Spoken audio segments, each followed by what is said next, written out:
Good morning student, मैं Anshu sir और आज हम देखेंगे टॉपिक 12 चैप्टर 12 बोल सकते हो आवर इंडस्ट्रीज़ के बारे में हम पढ़ेंगे। सोशल स्टडीज़ का ये चैप्टर है। जैसा कि हमें आपको पता है, हम इंडिया के बारे में टोटली स्टार्टिंग से एंड तक पढ़ रहे थे। आप इसका स्क्रीनशॉट ले सकते हैं। पहले तो देखिए, सोशल स्टडीज़ के ये सारे कंटेंट हम पढ़ रहे थे। India, it's neighbours, the northern mountain, पहले फिजिकल डिवीजन पढ़े हमने 6। फिर इंडिया में वेदर कैसा है, क्लाइमेट कैसा है वो पढ़ा। नेचुरल रिसोर्सेज पढ़े। अवर नेचुरल रिसोर्सेज में सॉइल पढ़ा पहले हमने। इंडिया में फॉरेस्ट कौन कौन से पाए जाते हैं, वाइल्ड लाइफ रिसोर्स कैसी है वो। एग्रीकल्चर, खेती बाड़ी पढ़ी, कहाँ पर कौन कौन सी जो क्रॉप्स उगाई जाती हैं। अब हम पढ़ेंगे इंडस्ट्रीज़ कि कहाँ कौन कौन सी इंडस्ट्रीज़ आपको देखने को मिलेंगी और इंडस्ट्रीज़ होता क्या है, कितने टाइप की इंडस्ट्रीज़ होते हैं, इस सब के बारे में। इंडिया को हम डिटेल्ड में पढ़ रहे हैं। जैसा कि हमने बताया था, नॉर्थ से लेके साउथ तक, ईस्ट से लेके वेस्ट तक पूरा इन्फॉर्मेशन हम इंडिया के बारे में पढ़ेंगे। फिजिकल डिवीजन पढ़ा, कैपिटल स्टेट्स पढ़े, उनके अंदर क्या क्या है सारी इन्फॉर्मेशन पढ़ी। अब हम और आगे की ओर बढ़ते हैं। तो चलिए स्टार्ट करते हैं। देखिए, the things around us can be classified into 2 groups. जो भी चीज़ हमारे आसपास मौजूद हैं बहुत सारी, उन्हें हमने 2 पार्ट में क्या है, ग्रुप में बांटा है। Things we get directly from natural resources, वो चीज़ें जो हमें नेचुरल रिसोर्सेज यानी कि गॉड गिफ्ट हैं, नेचर से मिली हैं। एंड ह्यूमन मेड थिंग्स, और कुछ जो कि नेचुरल रिसोर्सेज को यूज़ करके हमने बना लिया है। We can not use natural resources such as, कुछ नेचुरल रिसोर्स को हम डायरेक्ट यूज़ नहीं कर सकते, जैसे कि कॉटन है, फूड ग्रेन्स हैं, फॉरेस्ट्री में बहुत सारे फॉरेस्ट से सामान मिलते हैं हमें, मिनरल्स हैं, मेटल्स हैं, etcetera, directly because they are raw material, क्योंकि वो एक रॉ मटेरियल है जो कि नेचुरल रिसोर्स से हमें मिला है। इससे हम जो बहुत सारी चीज़ें बना सकते हैं। वी नीड टू प्रोसेस और ट्रांसफॉर्म, उसे प्रोसेस करके ट्रांसफॉर्म कर सकते हैं एक प्रोडक्ट बनाने में। ये एक रॉ मटेरियल से हम प्रोडक्ट बना सकते हैं। Them into useful product such as cloth, जैसे कॉटन से क्लोथ बन सकते हैं, ठीक है। फ्लोर है, फूड ग्रेन से फ्लोर है, ब्रेड है, टी है, कॉफ़ी है, यूटेंशियल्स है, ठीक है, एक्सेट्रा। तो इन सब चीज़ों से, नेचुरल रिसोर्सेज से बहुत सारी चीज़ें बन सकती हैं जो कि ह्यूमन मेड थिंग्स कहलाती हैं। अच्छा, ये सब बनती कहाँ हैं? इंडस्ट्रीज़ में। वो भी हम पढ़ेंगे आगे। तो किसी भी रॉ मटेरियल को, ठीक है, जब हम कन्वर्ट करते हैं, ट्रांसफॉर्म करते हैं एक यूज़फुल प्रोडक्ट बनाने में, वो कहाँ पर करते हैं हम, उस जगह को हम कहते हैं इंडस्ट्री। अब वो कई सारे तरीके की होती हैं, छोटी भी होती हैं, बड़ी भी होती हैं, उसके बारे में पढ़ेंगे। The process by which we can transform the natural things और raw material into more useful product और finished goods is called manufacturing. जो रॉ मटेरियल होता है उसको यूजफुल प्रोडक्ट में, फिनिश्ड गुड्स में कन्वर्ट करना, उसे मैन्युफैक्चरिंग कहते हैं। Manufacturing done by manual labour, एक तो मैनुअल लेबर लगा के हम मैन्युफैक्चरिंग कर सकते हैं और मशीन के थ्रू भी। वाई बोथ, दोनों तरह से भी हम कर सकते हैं। एन एक्टिविटी कंसर्न्ड विद, जैसे कि यहाँ देखा कॉटन था, रुई थी, रुई से हमने क्या किया, प्रोसेस किया raw cotton into a cotton yarn बनाने में, और cotton yarn woven into cotton cloth, और ये किस तरह से क्लोथ में बदल गए हैं। तो इसी तरह से जब रॉ मटेरियल को हम यूज़फुल प्रोडक्ट बनाते हैं, ठीक है, उसे मैन्युफैक्चरिंग कहते हैं, और जहाँ हम बनाते हैं उस चीज़ को, उसे हम इंडस्ट्रीज़ कहते हैं। चलिए आगे देखते हैं। इसका स्क्रीनशॉट ले सकते हैं आप आराम से।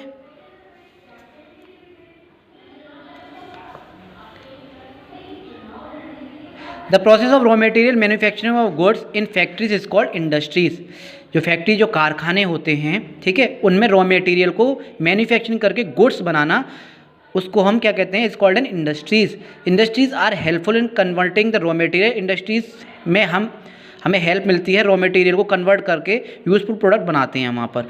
That make our life comfortable, जिससे हमारी जो रहन सहन है वो कंफर्टेबल होता है। Industries are important for development of our country. जितनी ज़्यादा इंडस्ट्रीज़ हम लगाएंगे उतना ही क्या है, इंडिया का डेवलपमेंट होगा, जिसे हम इंडस्ट्रियलाइजेशन कहते हैं। Industrialisation in India has shown as a remarkable development in the fields of computer science and space research. Industries also promote the, industry और क्या क्या प्रमोट करती है, growth of agriculture, transport and communication. तो industries earn foreign currency, industries की वजह से सामान बाहर जाता है बन के, वहाँ से फॉरेन करेंसी भी आती है, क्योंकि रॉ मटेरियल को हम एक्सपोर्ट करते हैं, इंपोर्ट करते हैं। Product contribute the national income, इससे हमारी नेशनल इनकम भी बढ़ रही है in the country. Thus industries are important for the development of our country. तो हमारी कंट्री के लिए इंडस्ट्री बहुत ज़्यादा इंपॉर्टेंट है। इसीलिए सब कहते हैं सेल्फ डिपेंड बनिए, कुछ अपना काम कीजिए और कुछ नया लेके आइए।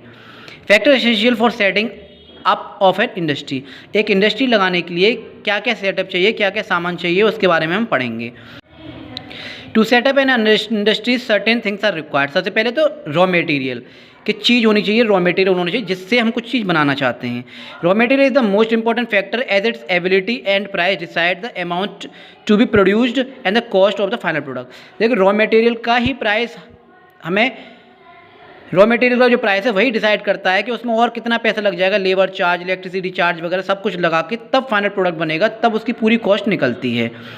फिर रॉ मटेरियल के बाद हमें मशीन चाहिए, क्योंकि रॉ मटेरियल को कन्वर्ट करने के लिए मशीन चाहिए होगी। Machine are required for the manufacturing process. फिर without electricity it is impossible for the machines to operate. फिर हमें इलेक्ट्रिसिटी की भी ज़रूरत पड़ेगी। Cheap and abundant human labour is required, और ह्यूमन लेबर भी ज़रूरत पड़ेगी क्योंकि मशीन चलानी है, ठीक है। रॉ मटेरियल को किस तरह से रखना है, क्या करना है, तो हमें ह्यूमन लेबर की भी ज़रूरत पड़ेगी। फिर हमें ज़रूरत पड़ेगी पैसों की, क्योंकि मशीन, रॉ मटेरियल वगैरह ऐसे तो नहीं खरीद सकते ना फ्री में, तो मनी की भी पैसे ज़रूरत पड़ेगी। Money is important to buy land for a factory, ठीक है। ज़मीन खरीदनी है या फिर किराए पे भी लेनी, रेंट पे, तो फैक्ट्री की ज़रूरत पड़ेगी, तो उसे खरीदना है। टू बाय रॉ मटेरियल खरीदने के लिए, मशीन खरीदने के लिए। एंड पे टू वर्कर, और जो लेबर लगेगी, जो वर्कर लगेंगे उसके पैसे, उन्हें भी पैसे देने होंगे। फिर सामान जब बन गया फैक्ट्री में तो उसे मार्केट में निकालना है, या फिर स्टोर हाउस वगैरह में, जब वेयर हाउस वगैरह में पहुंचाना है, ठीक है। तो होलसेलर के पास, रिटेलर के पास पहुंचाना है सामान को, तो ट्रांसपोर्ट भी लगता है। Transport helps in bringing the raw material and taking the finished goods to the market. जो एक्चुअल प्राइस होता है ना, इतना जो महंगा नहीं होता है प्रोडक्ट, लेकिन जो ट्रांसपोर्ट वगैरह सारा कुछ लगा के फिर होलसेलर से रिटेलर तक पहुँचता है, फिर हम तक पहुँचता है, तो वो धीरे धीरे सारा चार्ज उसमें लग जाता है और प्रोडक्ट महंगा हो जाता है। लेकिन अभी हम इस पर डिस्कस नहीं कर रहे हैं, हम डिस्कस कर रहे हैं कि एक इंडस्ट्री की चलाने के लिए क्या क्या ज़रूरत पड़ती हैं। रॉ मटेरियल की, मशीन की, इलेक्ट्रिसिटी की, लेबर की, मनी की, ट्रांसपोर्ट की, और साथ साथ मार्केट, क्योंकि वो सामान बेचना कहाँ पर है। Market plays a role of the bridge between the buyer and sellers. खरीदने वालों और सेलर, जो बेचने वालों में के लिए मार्केट सबसे इंपॉर्टेंट ब्रिज है। It is the medium of selling the finished good, क्योंकि जो फिनिश्ड गुड है, जो तैयार हुआ है, वो मार्केट में ही बेचना होता है। अब क्लासिफिकेशन ऑफ इंडस्ट्रीज़ को हमने क्लासीफाई किया है कि कितने तरह की इंडस्ट्रीज़ होती हैं रॉ मटेरियल के हिसाब से। Industry can be classified on the basis of raw material के हिसाब से, दे यूज़ और depending on the size. On the basis of the raw material के हिसाब से हम देखेंगे agro based industries. These industries get their raw material from the agriculture. ये जो इंडस्ट्रीज़ होती हैं वो डायरेक्ट जो है एग्रीकल्चर से अपने मटेरियल को, रॉ मटेरियल लेती हैं। कहाँ से लेती हैं? एग्रीकल्चर से। तो इसका स्क्रीनशॉट ले लीजिए इस पेज का। आगे बढ़ते हैं फिर। तो the cotton textile industry, jute industry, paper industry and the sugar industry are agro based industry. ये सारी इंडस्ट्री जो है एग्रो बेस्ड इंडस्ट्रीज होती हैं। कौन सी? कॉटन की हो गई, जूट की हो गई, पेपर हो गई, शुगर हो गई, ये सब। फिर दूसरी टाइप की जो इंडस्ट्रीज होती हैं वो होती है mineral based industries. These are the industries which get their raw material from minerals, जो कि अपना जो है रॉ मटेरियल मिनरल से गेट करते हैं। द आयरन हो गई, जैसे कि द आयरन स्टील इंडस्ट्रीज हो गई, इज बेस्ड, क्योंकि ये मिनरल्स हैं सारे, waste industries. The raw material of this industry include the iron, और कोल एंड लाइमस्टोन। फिर होती है थर्ड तरह की फॉरेस्ट वेस्ट इंडस्ट्रीज। ये अकॉर्डिंग टू हम जो रॉ मटेरियल देख रहे हैं, पहला एग्रो बेस्ड, फिर मिनरल बेस्ड इंडस्ट्रीज, फिर forest based industries. These are the industry which obtain their raw material। ये अपना रॉ मटेरियल जो है फ्रॉम फॉरेस्ट से लेते हैं। क्या क्या फॉरेस्ट से मिलता है? टिम्बर इंडस्ट्रीज़ हो गई, पेपर इंडस्ट्रीज़ हो गई, एंड फॉरेस्ट बेस्ड इंडस्ट्री बहुत सारी होती हैं, जो कि फॉरेस्ट से जो भी सामान मिलने वाला होता है रॉ मटेरियल, उनसे यूज़ करके हम प्रोडक्ट बनाते हैं। तो तीन तरह की रॉ मटेरियल इंडस्ट्रीज़ हमने देखी, एग्रो बेस्ड, मिनरल बेस्ड और फॉरेस्ट बेस्ड इंडस्ट्रीज। अब हम देखेंगे on the basis of the size of industry. Size के अकॉर्डिंग अब हम इंडस्ट्रीज़ को देखेंगे, जैसे लार्ज स्केल इंडस्ट्रीज़ कौन सी होती हैं, स्मॉल स्केल इंडस्ट्रीज़ कौन सी होती हैं, और कॉटेज इंडस्ट्रीज़ कौन सी होती हैं। आगे बढ़ेंगे उससे पहले आप आराम से स्क्रीनशॉट ले सकते हैं। जैसे कि आपको दिख भी रहा होगा लार्ज स्केल इंडस्ट्री कितनी बड़ी इंडस्ट्रीज़ है, इसलिए हम लार्ज स्केल इंडस्ट्रीज़ कह रहे हैं, क्योंकि साइज के हिसाब से बहुत जगह में फैली हुई है। तो अभी तक हमने पढ़ा सामान कहाँ से लेते हैं, एग्रो बेस्ड इंडस्ट्रीज़, ठीक है। मिनरल बेस्ड इंडस्ट्री, मिनरल वाले सामान मिनरल बेस्ड इंडस्ट्रीज लेंगे। फॉरेस्ट से जो सामान आएगा उसे हम फॉरेस्ट बेस्ड इंडस्ट्रीज़ कहते हैं। अब हम आएंगे large scale industries. This industries needs a lot of money. इन्हें बनाने के लिए, सेटअप करने के लिए बहुत सारे पैसे की ज़रूरत पड़ेगी। A large number of highly skilled people, और बहुत सारे पढ़े लिखे लोगों की ज़रूरत पड़ेगी, क्योंकि हर कोई लार्ज स्केल इंडस्ट्रीज नहीं चला सकता है। Are employed in this industries. This industries also have a large infrastructure. इसके लिए बहुत बड़ा इंफ्रास्ट्रक्चर चाहिए। अब ये भी बात नहीं है कि पढ़ा लिखा ही ज़रूरी है, लेकिन उसमें दिमाग इतना होना चाहिए कि वो इंडस्ट्रीज़ को चला पाए। Goods are made by big machine in huge quantity, और इसमें जो है गुड जो चाहिए होगा वो बहुत ज़्यादा चाहिए होगा। ये नहीं है थोड़ा बहुत रॉ मटेरियल ले लिया उससे काम चल गया, नहीं। These industries are usually located in the places where raw materials, power and labour are easy available. ठीक है, पावर हो गया, लेबर हो गया, ये ईजिली अवेलेबल हों। Example are large scale industries are iron and steel industries हो गई, कॉटन टेक्सटाइल इंडस्ट्री हो गई, ऑटोमोबाइल जहाँ बनते हैं वो, शिप बनती हैं जहाज पानी के, ऑयल रिफाइनरीज हो गई, शुगर हो गई, एंड लोकोमोटिव इंडस्ट्रीज, ये जो होती हैं वो लार्ज स्केल इंडस्ट्री होती हैं, बड़े पैमाने पे काम किया जाता है, बड़े पैमाने पे ही रॉ मटेरियल आता है। वी शुड नो, हमें पता होना चाहिए, the Tata iron and steel plant is the only private iron and steel plant in India. ये एकलौता प्राइवेट जो है आयरन एंड स्टील प्लांट्स है इंडिया में। नेक्स्ट हम पढ़ेंगे लार्ज के बाद small scale industry. Small scale industries कौन कौन सी होती हैं? This industries use small machine, इसमें छोटी छोटी मशीनें यूज़ होती हैं लार्ज स्केल के मुताबिक। सिंपल टूल्स यूज होते हैं एंड एम्प्लॉय लेस होते हैं, थोड़े कम होते हैं people. Goods are produce in a factory, goods जो है फैक्ट्री में goods are produce in a factory. People make electrical goods, sewing swing machines, utensil, plastic goods, toys वगैरह, ये सब इसमें बनते हैं स्मॉल स्केल इंडस्ट्रीज़ में। एग्जांपल आप देख सकते हैं। चलिए आगे बढ़ते हैं, आप स्क्रीनशॉट ले लीजिए जब तक। अब हम पढ़ेंगे कॉटेज इंडस्ट्रीज़। कॉटेज इंडस्ट्रीज़ कैसी होती हैं? वेरी स्मॉल इंडस्ट्रीज़ होती हैं, छोटी सी इंडस्ट्रीज़ होती हैं। Are set up by people mostly in their own house. बहुत से लोग अपने घर में ही स्मॉल स्केल, बहुत से अपने घर में ही इन चीज़ों को बना लेते हैं। देखिए स्मॉल स्केल इंडस्ट्री का एक एग्जांपल है, सिलाई सेंटर वगैरह आपने देखे होंगे, छोटी छोटी मशीन लगा के वहाँ से रॉ मटेरियल को फिनिशिंग गुड्स में कन्वर्ट करते हैं। तो मेकिंग ऑफ बास्केट्स हो गए, केन फर्नीचर हो गए, वीविंग क्लॉथ हो गए, हैंडलूम वगैरह का जो वर्क होता है वो इन स्मॉल यूनिट, छोटे छोटे यूनिट्स में। and making clay products are example of cottage industries. In these industries work is usually done by craftsmen, ज़्यादातर इसमें क्राफ्ट्समैन वगैरह वर्क करते हैं। Usually belonging the same family, same family के बहुत सारे मेंबर इसमें इंक्लूड होते हैं। There is no need to make much investment, इसमें ज़्यादा पैसे लगाने की ज़रूरत नहीं पड़ती, बस आपकी क्रिएटिविटी होनी चाहिए। This type of industries people work with the simple tool से हम काम कर लेते हैं and use raw material available in the local areas, और लोकल एरियाज़ में यहाँ के सारे सामान जो है मिल जाते हैं। जैसे Ahmedabad is called the Manchester of India, याद रखिएगा इसे। देखिए टाटा स्टील प्लांट का जो है आपको दे रखा है, ठीक है, कितना बड़ा है, प्राइवेट इंडस्ट्री है, बहुत बड़ा प्लांट है। Some important industries in India, कुछ इंडस्ट्रीज़ हैं इंडिया में, उनके फैक्ट्स वगैरह भी दे रखे हैं। देखिए इंडस्ट्रीज़, टेक्सटाइल इंडस्ट्रीज़ दे रखी है पहले कॉटन टेक्सटाइल की, जो कि लोकेशन कहाँ कहाँ आपको कॉटन टेक्सटाइल मिलेंगी, आपको कॉटन की इंडस्ट्रीज़ कोलकाता में, मुंबई में, मदुरई, कानपुर, पानीपत, चेन्नई, अहमदाबाद, बेंगलुरु। इंटरेस्टिंग फैक्ट्स अगर देखेंगे, Gujarat is leading the producer of cotton, सबसे ज़्यादा जो कॉटन प्रोड्यूस होता है वो गुजरात में होता है। सिल्क टेक्सटाइल वाराणसी, कोयम्बटूर, भागलपुर, कंचीपुरम और मुर्शिदाबाद। The Indian silk